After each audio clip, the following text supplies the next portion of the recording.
Why are we against Sharia law? For the same reason that our ancestors, centuries ago, opposed the ecclesiastical courts in this country, the ecclesiastical courts that interfered with secular affairs. Church courts here used to determine all matters of marriage, legitimacy, wills, inheritance of property, and this wasn't finally eliminated until 150 years ago. And they operated a parallel system of courts for benefit of clergy, which gave a soft ride to criminals in dog collars. Ecclesiastical courts today, though, although they're still tangled up with the state for reasons of the out-of-date establishment of the Church of England, they're confined now to the internal matters of the Church. But Sharia courts are doing just what the ecclesiastical courts used to do in medieval times. They're trying to provide a parallel system of laws, of legal administration. Just like the medieval church courts, these informal bodies are concerned with marriage, with legitimacy, with wills, with inheritance of property.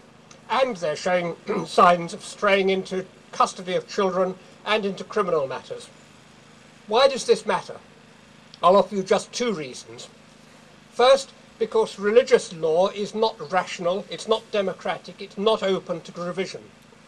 Sharia law is based and cannot ever be based on anything other than the religious views of the dwellers in the desert and the oasis towns of 7th century Arabia. It's eternal. It's devoted to God's wishes. It's devoted to theology and not humanity. And the second reason, because the arguments for Sharia law are based on the concept of group rights. And group rights are inherently hostile to human rights. Human rights belong to individual humans.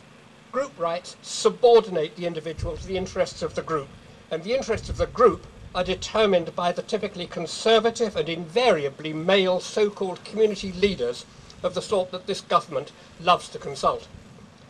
Islamist leaders across the world, as you've already heard, are having alarming success in promoting the notion that Muslims, who in this country, as poll after poll shows, are predominantly liberal-minded and democratic, that Muslims owe a political duty as well as a religious one to their religion and its leaders.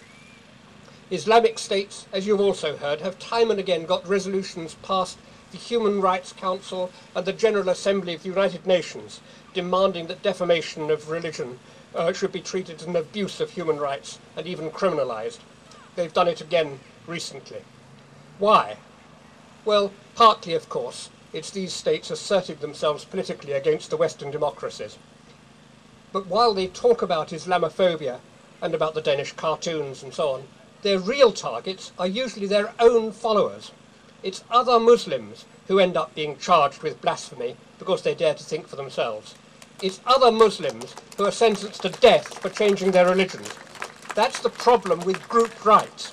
Group rights put the individual second, a very poor second, to the interests of the group as determined by its religious leaders. They're a way of keeping people in line. Sanction group rights and you abandon to persecution any but the strict conformist. So much for freedom of religion or freedom of expression. And so much for the freedom of women, the half of mankind, of humankind, who always lose out when religion has power. We must not allow Sharia law to take root in Britain. So more strength to the secular Muslims and their marvellous leaders like the untiring, brave Mariam over here. Thank you. One law for all.